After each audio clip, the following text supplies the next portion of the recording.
శాంతి.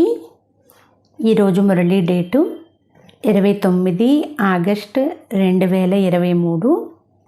బాబా చెప్తున్నారు, మధురమైన పిల్లల్లారా, శ్రీమతమును అనుసరిస్తూ జ్ఞాన చందనాన్ని అరగదీయడము లేక పవిత్రముగా అవ్వడమే స్వరాజ్యాన్ని తీసుకోవడము. మీరు పవిత్రత ప్రతిజ్ఞను చేస్తే సూర్యవంశ రాజకుటుంబ తిలకం లభిస్తుంది అని బాబా చెప్తున్నారు. ఈరోజు మురళీలోని ప్రశ్న, పిల్లలైన మీకు రాఖీ ఎవరు కడతారు? తిలకం ఎవరిస్తారు? నోరు మధురముగా చేసే ఆచారం అసలు ఎందుకు ఉంది? సమాధానము, మీకు పెద్ద మమ్మీ అంటే బ్రహ్మాబాబా రాఖీ కడతారు, పవిత్రముగా చేస్తారు. మీరు పవిత్రముగా తయారయ్యే ప్రతిజ్ఞ చేస్తే తండ్రి మీకు స్వరాజ్య తిలకాన్ని ఇస్తారు. నోటిని తీపిగా చేయడము అంటే సర్వ వరదానాలు ఇచ్చేయడము. తండ్రి స్వరాజ్య తిలకంతో పాటు సర్వ వరదానాలు ఇచ్చేశారు. ఇందుకు స్మారక చిహ్నంగా ఈ ఆచారం కొనసాగుతూ వచ్చింది. పాట, ఇక్కడ ప్రేమ, అక్కడ ప్రపంచము. ఓం శాంతి. భగవాను వాచ, మంచిది, భగవంతునికి పేరు ఉండాలి. ఎందుకంటే భగవంతునికి ఒకే పేరు ఉంటుంది. మనుషులకైతే అనేక పేర్లు ఉంటాయి. శరీరాలను ధరించే కొలది పేర్లు మారిపోతూ ఉంటాయి. అందరికీ శరీరం అయితే ఉంది, జనన మరణాల్లోకి కూడా అందరూ వస్తారు. కావున అనేక పేర్లు ఉంటాయి. అనేక మందితో ప్రేమ కూడా ఉంటుంది. చిన్నాన్న, మామ, కాక, గురువులు, మఠాధిపతులు మొదలైన అనేకులపైన ప్రేమ ఉంటుంది. ఎంతమంది సంబంధీకులు ఉన్నారు? ఇప్పుడు ఈ సంబంధం ఉండేది ఒక్కరితోనే. అక్కడున్న అనేక సంబంధాలైతే క్రిందికి తీసుకెళ్తాయి, క్రిందికి పడేస్తూనే ఉంటాయి. ఈ ఒక్క సంబంధం మాత్రమే అత్యంత ఉన్నతమైనది. ఇది ఉన్నతిలోకే తీసుకుని వెళ్తుంది. ఇప్పుడు జీవాత్మలైన మీ ప్రేమ పరంపిత పరమాత్మతో ఏర్పడింది. అది మిమ్మల్ని చాలా ఉన్నతిలోకి తీసుకుని వెళ్తుంది. వారు పరంధామంలో ఉంటారు. ఈ నిశ్చయమైతే ఉంది కదా. ఒకవేళ తెలియదు అన్నారు అంటే మీరు ఎక్కడి నుండి వచ్చారు? అక్కడకు పైనుండే వచ్చారు కదా. మీరు కూడా వాస్తవానికి అత్యంత ఉన్నతమైన పరంధామంలో అంటే మూలవతనంలో ఉండేవారు. మధ్యలో సూక్ష్మవతనం ఉంది, ఇది స్థూలవతనం కదా. తప్పకుండా మీరు అక్కడి నుండే ఇక్కడికి వచ్చారు. భిన్న భిన్న నామరూపాలు తీసుకుంటారు. ఇప్పుడు 84 జన్మలు పూర్తి చేశారు. ఇప్పుడు మీరు మళ్ళీ తిరిగి వెళ్ళాలి. ఇప్పుడు మీ ప్రేమ తండ్రిపై ఉంది. ఇప్పుడు మాతాపితల ఎదుట కూర్చుని ఉన్నారు అని మీకు తెలుసు. మొట్టమొదట మనకు పవిత్రత రాఖీ కడతారని కూడా తెలుసు. తండ్రి అంటున్నారు, ఓ పిల్లల్లారా, ఈ కామ మహాశత్రువును జయించండి లేక మాయా రావణునిపైన విజయం పొందండి. అందుకు పురుషార్థం చెయ్యాలి. మూఢనమ్మకాల మాటే లేదు. తప్పకుండా తండ్రినే స్మృతి చెయ్యాల్సి ఉంటుంది. నేను బ్రహ్మ ద్వారా మీకు రాఖీ కడతాను అని తండ్రి అంటున్నారు. దీనినే రక్షాబంధన ఉత్సవము, పవిత్రత ప్రతిజ్ఞ చేయు ఉత్సవము అని అంటారు. తరువాత ఏమవుతుంది? నేను స్వరాజ్యాన్ని పొందుకునే తిలకమును ఇస్తాను. ఈ తండ్రి మీ సన్ముఖంలో కూర్చుని ఉన్నారు. పవిత్రంగా ఉండేందుకే కష్టాలు సహిస్తారు అని మీకు తెలుసు. మీ బంధుమిత్రులు మొదలైన వారందరూ శత్రువులుగా కూడా అయిపోవచ్చు. తండ్రి మీకు నేరుగా చెప్తున్నారు, పిల్లలు పవిత్రముగా అవ్వండి. అనంతమైన తండ్రి అయిన శివ్ బాబా వచ్చి మీకు సత్యమైన స్వరాజ్యాన్ని ఇస్తారు. ఆత్మలకు రాజపదవి లభిస్తుంది.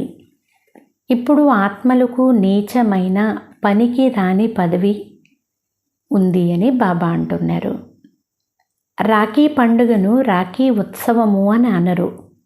ఉత్సవంలో అయితే చాలా ఆడంబరంగా వేడుకలు చేసుకుంటారు. ఈ పవిత్రత రాఖీని కట్టేందుకు ఎలాంటి ఖర్చు మొదలైనవేమీ లేవు. తండ్రి స్వయంగా చెప్తున్నారు, పిల్లలు నాతో ప్రతిజ్ఞ చెయ్యండి, మళ్ళీ మీరు స్వరాజ్యాన్ని పొందుతారు. స్వరాజ్య తిలకాన్ని స్వయంగా తండ్రి కూర్చుని ఇస్తున్నారు. అక్కడ తండ్రే తన పిల్లలకు తిలకాన్ని ఇచ్చి తన సింహాసనంపై కూర్చోబెట్టే విధానాన్ని సాక్షాత్కారం కూడా చేయించారు. కావున ఎవరైతే సూర్యవంశీయులుగా తయారయ్యారో వారే సింహాసనం పైన కూర్చుంటారు. తల్లిదండ్రులే పిల్లలకు రాజ్య భాగ్యమునిస్తారు. కుమారుడే సింహాసన అధికారిగా అవుతాడని భావిస్తారు. ఈ తండ్రి కూడా స్వయముగా వచ్చి ఆత్మలైన మిమ్మల్ని జ్ఞానామృతంతో శుభ్రపరుస్తున్నారు. జ్ఞానామృతం అనేది జలము కాదు.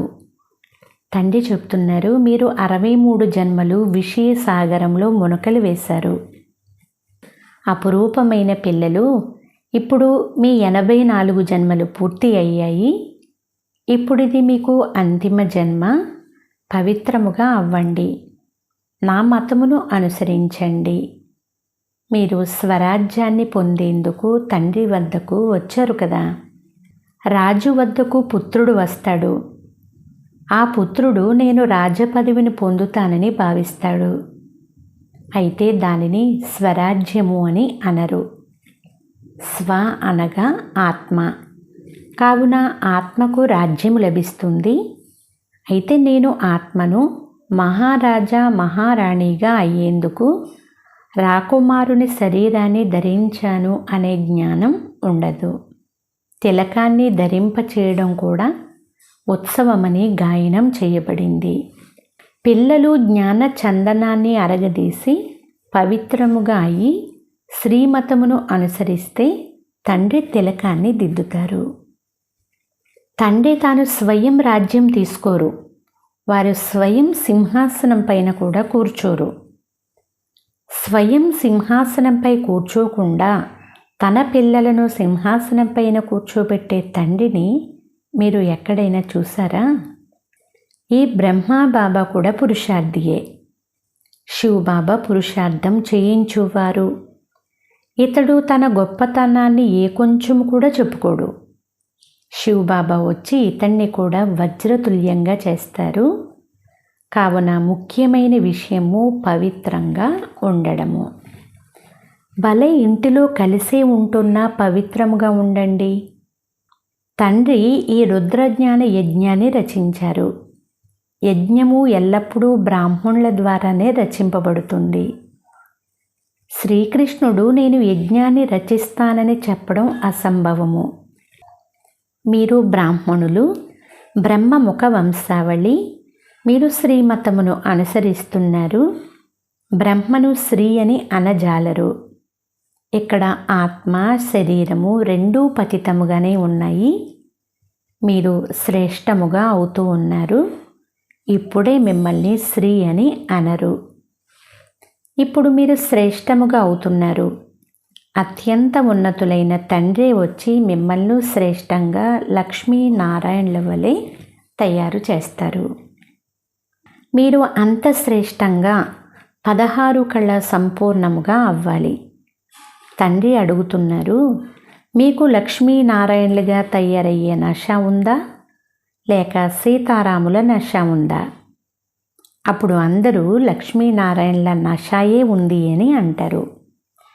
మేము సూర్యవంశీయులుగానే అవుతాము, కానీ 2 కళలు తక్కువైన చంద్రవంశీయులుగా ఎందుకు అవుతాము? మేము నారాయణ్ణి లేక లక్ష్మినే వరిస్తాము అని అంటారు. మీ మమ్మ బాబా కూడా సూర్యవంశీయులుగానే అవుతారు. జగదంబ జగత్పిత ఇరువురు సూర్యవంశీయులుగా అవుతారు. మీరు వారి పిల్లలు. వారిని మమ్మ బాబా అని అంటారు. కనుక మీరు కూడా పురుషార్థం చెయ్యాలి. బాబా తిలకము కూడా ఇస్తారు, నోరు కూడా మధురముగా చేస్తారు. అనగా మీకు వరదానాలు ఇస్తారు కదా. విజయ తిలకాన్ని ధరింపచేసి మీరు సదా ఇటువంటి స్వరాజ్యాన్ని పొందుతారు అని వరదానం ఇస్తారు. యథా రాజారాణి తదా ప్రజ, రాజ్య భాగ్యాన్ని అనుభవిస్తారు. పరంపిత పరమాత్మ ద్వారా ఒకే పర్యాయం రాజ్య స్థాపన జరుగుతుంది. ఇది ఆల్మైటీ అథారిటీ రాజ్యము. నిర్వీకారి ప్రపంచమని కూడా మహిమ చేయబడింది. సర్వగుణ సంపన్నము, 16 కళా సంపూర్ణము, మర్యాద పురుషోత్తమ దేవతలు. ఎప్పుడూ కామ ఖడ్గంతో హింస చెయ్యరు. 63 జన్మలు మీరు ఒకరిపై ఒకరు కామ ఖడ్గాన్ని ఉపయోగించుకుంటూ వచ్చారు. అమరలోకంలో కామ ఖడ్గమే ఉండదు.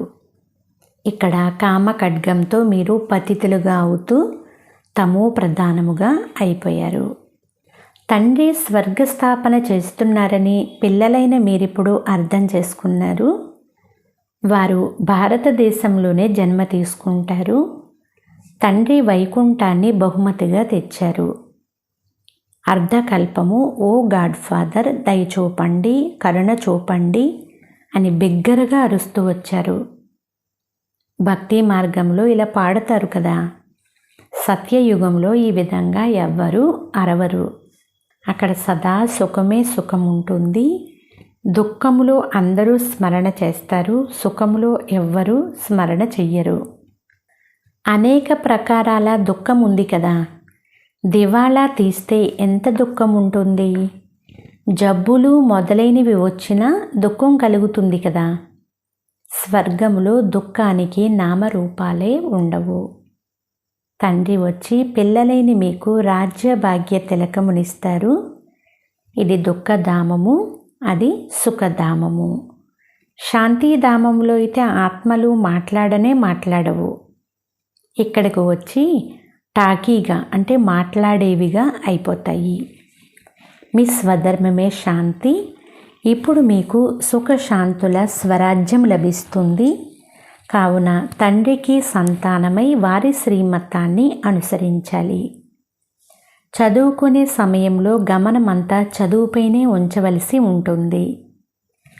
చదువుకునే సమయంలో ఇతర వ్యర్థ మాటల వర్ణన జరగదు. ఒకవేళ ఎవరైనా అలా వ్యతిరేకంగా మాట్లాడుతూ ఉంటే దయచేసి గమనం ఉంచండి, అటెన్షన్ ప్లీజ్ అని అంటారు. కావున తండ్రి పిల్లలకు చెప్తున్నారు, మీ బుద్ధి ఎక్కడా కూడా భ్రమించకూడదు. బయట ప్రపంచంలోని బాధలకు దెబ్బలకు అలవాటు పడిన వారి ఆలోచనలు ఇటు అటు అన్ని వైపులా పరుగులు తీస్తూ ఉంటాయి. సెలవులు వస్తే ఇంటికి పోవాలని భావిస్తారు. ఇప్పుడు పిల్లలైన మీరు చదవాలి, ఇతరులతో చదివించాలి. బ్రాహ్మణుల కర్తవ్యమే గీతను వినిపించడము. ఆ బ్రాహ్మణులు కూడా గీతను వినిపిస్తారు. దానితోనే శరీర నిర్వహణ కూడా చేసుకుంటారు. మీరు కూడా గృహస్థి వ్యవహారంలో కమల పుష్ప సమానం పవిత్రముగా ఉండాలి. ఈ అంతిమ జన్మలో మేము తప్పకుండా పవిత్రముగా ఉంటామని ప్రతిజ్ఞ చెయ్యాలి. ఈ అపవిత్ర ప్రపంచం వినాశనమవ్వనున్నది. వినాశనానికి ఏర్పాట్లు కూడా మీరు చూస్తూనే ఉన్నారు. హోళిక కాలిపోతుంది అంటే చెత్త చెదారము విషయ వికారాలు అన్నీ కాలిపోతాయి. వాస్తవానికి ఈ ఉత్సవాలన్నీ ఈ సమయానికి చెందినవే. తండ్రి మీకు తిలకాన్ని దిద్దుతారు. బాబా మనల్ని సతయుగానికి విశ్వానికి అధిపతులుగా చేసేందుకు చదివిస్తున్నారు అని మీ బుద్ధి చెప్తుంది. అనగా మీరిప్పుడు స్వరాజ్య తిలకాన్ని పొందుతారు. తండ్రే స్వయముగా తిలకమును దిద్దుతారు. ఇక్కడ మీరు సన్ముఖంలో కూర్చుని ఉన్నారు. పవిత్రముగా ఉండువారే రాజ్య భాగ్యమును తీసుకుంటారు. రాఖీ మహత్వము చాలా గొప్పది. సోదరి సోదరునకు తిలకమునిచ్చి రాఖీ కడుతుంది అని అంటారు. కావున సోదరీలైన మీరు సోదరులకు తిలకము దిద్ది రాఖీ కట్టి నోటిని మధురంగా చేస్తారు, అంటే స్వీటు తినిపిస్తారు. అయితే ఈ ఉత్సవము ఎక్కడి నుండి ప్రారంభమైంది? సంగమ యుగం నుండి కదా. ఈ యుగంలో పరంపిత పరమాత్మ సంగమ యుగంలోనే పవిత్రముగా ఉండేందుకు ప్రతిజ్ఞ చేయిస్తారు. అప్పటి నుండి ఇది ప్రారంభమైంది. శివరాత్రి ఉత్సవం కూడా ఉంది, తర్వాత రాఖీ ఉత్సవము, ఆ తర్వాత దసరా, ఆ తర్వాత దీపావళి, నవరాత్రి ఉత్సవము. ఈ ఉత్సవాలన్నీ జరుగుతూ వచ్చాయి. మీకు చాలా సంతోషం ఉంటుంది. దసరా అనగా వినాశనం, ఆ తర్వాత దీపావళి వస్తుంది. అంటే ప్రతి ఇల్లు చాలా ప్రకాశవంతంగా స్వర్గంగా అవుతుంది.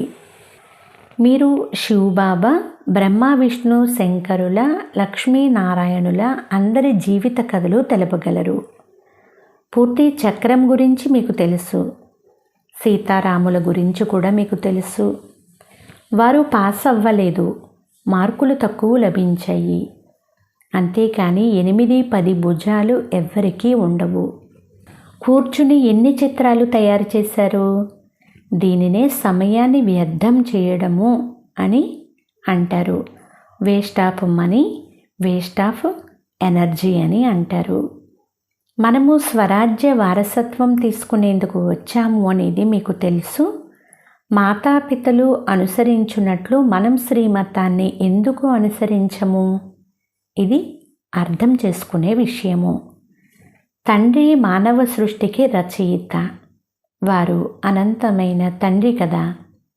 ఎంతమంది పిల్లలను దత్తత తీసుకుంటారు? వారు ప్రజాపిత కదా. ఆ లౌకిక తండ్రి అయితే ఒక బిడ్డను మాత్రమే దత్తత తీసుకుంటాడు. అతన్ని ప్రజాపిత అని అయితే అనరు కదా. దత్తత తీసుకుని వారికి సొంత పిల్లలు కలిగినప్పుడు సొంత పిల్లలను ఎక్కువగా ప్రేమించేవారు కూడా ఉన్నారు. దత్తత తీసుకున్న పిల్లలను తక్కువగా ప్రేమిస్తారు. మనము ఈశ్వరీయ ఒడిలోకి వెళ్తున్నామని ఇప్పుడు మీరు అర్థం చేసుకున్నారు. ఈశ్వరుడే మనకు పవిత్రత తిలకమును దిద్దుతారు. మీరు మనసులో ఆంతరికంగా, బాబా మీరు వచ్చారు, మేము మీకు సుపుత్ర పిల్లలుగా పవిత్రముగా తయారై మీ నుండి వారసత్వం తీసుకుంటాము అని ప్రతిజ్ఞ చేస్తారు. ఇప్పుడు అందరికీ వినాశన సమయము. పాపాల లెక్కాచారము చుక్తా చేసుకునే పుణ్య ఖాతాను జమ చేసుకోవాలి. తండ్రి స్మృతి ద్వారానే జమ అవుతుంది. ఎంత ఎక్కువగా స్మృతి చేస్తారో, ఎంత ఎక్కువగా అవినాశీ జ్ఞానరత్నాలను దానం చేస్తారో, ఎంత సేవ చేస్తారో అంత ఎక్కువగా జమ అవుతుంది. జమ అవుతూ అవుతూ రాజధాని తయారవుతుంది. ముఖ్యులు 8 రత్నాలు, అష్టరత్నాల నగలు కూడా తయారు చేస్తారు కదా. దేవతలతో పాటు దేవుళ్ళు కూడా ఉంటారు కదా. అయితే మెజారిటీ మాతలైన కారణముగా అధికంగా దేవీలనే పూజిస్తారు. మంచిదే. రాఖీ ఎవరు కడతారు? శివబాబా స్వయంగా మీ ముందు కూర్చుని ఉన్నారు. కావున శివబాబా రాఖీ కూడా కడతారు, తిలకము కూడా దిద్దుతారు, మీ నోరు కూడా మధురముగా చేస్తారు. మీరు భవిష్యత్తులో సదా సుఖంగా ఉంటారు అని దీని అర్థము. ఆ తర్వాత మీరు బాబాకి సౌగాద్ అంటే బహుమతి ఇస్తారు కదా. బహుమతిగా ఏమిస్తారు? మీ సర్వస్వము. కావున బాబా చెప్తున్నారు, నేను మీకు మళ్ళీ 21 జన్మల వారసత్వమును ఇస్తాను. ఇది ఇచ్చిపుచ్చుకునే లెక్కాచారము కదా. బాబా గొప్ప వ్యాపారస్తుడు. అయితే వారు తీసుకునేది ఏమిటి? ఇచ్చేది ఏమిటి? ఈశ్వరార్థము అంటూ దానం చేశామని అంటారు. ఎందుకంటే ఈశ్వరుడు దానికి తగిన ఫలితం ఇస్తారు అని తెలుసు. భక్తి మార్గంలో కూడా నేను మీకు ఫలాన్ని ఇస్తాను అని తండ్రి అంటున్నారు. ఇప్పుడు నేను నేరుగా వచ్చాను. మీకు ఎన్ని అవినాశీ రత్నాలను దానం ఇస్తున్నాను. మీరు మళ్ళీ ఇతరులకు దానం చేస్తారు. మీరందరూ బాయి బాయి. మీకు మళ్ళీ ఈ పెద్ద తల్లి అంటే బ్రహ్మ రాఖీ కడతారు, తండ్రి తిలకమిస్తారు. ఇతడు తల్లి తండ్రి కంబైండ్గా ఉన్నారు. అమ్మ రాఖీ కడుతుంది, నాన్న తిలకమిస్తాడు. మీరు రాజారాణులుగా అవుతారు. మీ ప్రేమ ఇప్పుడు పరమాత్మతో ఉంది. వారు భారతవాసులైన మీకు తిలకమిచ్చేందుకు వచ్చారు. భారతదేశాన్ని స్వర్గంగా తయారు చేసింది ఎవరు? తండ్రి వచ్చారు కదా. శ్రీకృష్ణుడేమో వారి రచనలో నెంబర్ 1, శివబాబా నెంబర్ 1 రచయిత. కనుక పిల్లలైన మీకు ఖుషీ పాదరస మట్టము కాలి గోటి నుండి తల వెంట్రుకల వరకు పాకాలి, అంటే పెరగాలి అని బాబా అంటున్నారు. అచ్చా, మధురాతి మధురమైన అపురూపమైన పిల్లలకు మాతాపిత బాప్దాదాల ప్రియ స్మృతులు మరియు గుడ్ మార్నింగ్. ఆత్మిక పిల్లలకు ఆత్మిక తండ్రి నమస్తే.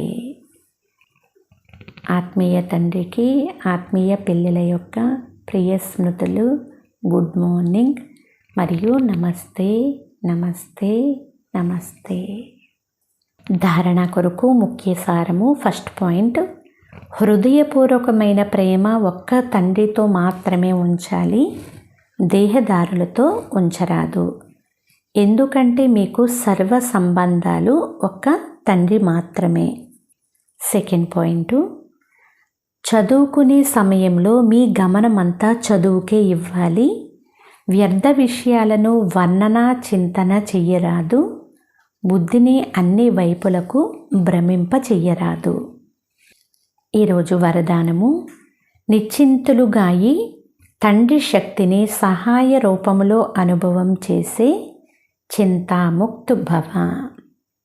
సారాంశము, చాలామంది పిల్లలు సేవ ఎలా వృద్ధి చెందుతుంది, మంచి మంచి జిజ్ఞాసులు ఎప్పుడు వస్తారో తెలియదు, ఇంకా ఎంతకాలం సేవ చేస్తూ ఉరుకులు పరుగులు తీయాలో తెలియదు అని ఆలోచిస్తూ ఉంటారు. కానీ ఆలోచించినందువలన సేవ వృద్ధి చెందదు. నిశ్చింతగా ఉండి బుద్ధిని ఫ్రీగా ఉంచుకుంటే తండ్రి యొక్క శక్తిని సహాయ రూపంలో అనుభవం చేస్తారు. అంతేకాక సేవ స్వతహాగానే వృద్ధి చెందుతుంది. బాబా చేయించేవారు, ఆత్మనైన నేను చేసేందుకు నిమిత్తముగా ఉన్నాను, వీరినే నిశ్చింతులు అని అంటారు. అనగా ఒక్కరి స్మృతిలో ఉండేవారు. వారికి ఏ చింత ఉండదు. ఎక్కడైతే శుభ చింతన ఉంటుందో అక్కడ ఏ చింత ఉండదు. స్లోగన్, మీ ఉపరాం స్థితి ద్వారా అన్ని విషయాలను ప్రక్కకు తొలగిస్తే ఒక్క తండ్రి సహాయము మీకు అనుభవం అవుతుంది. అచ్చా, ఓం శాంతి.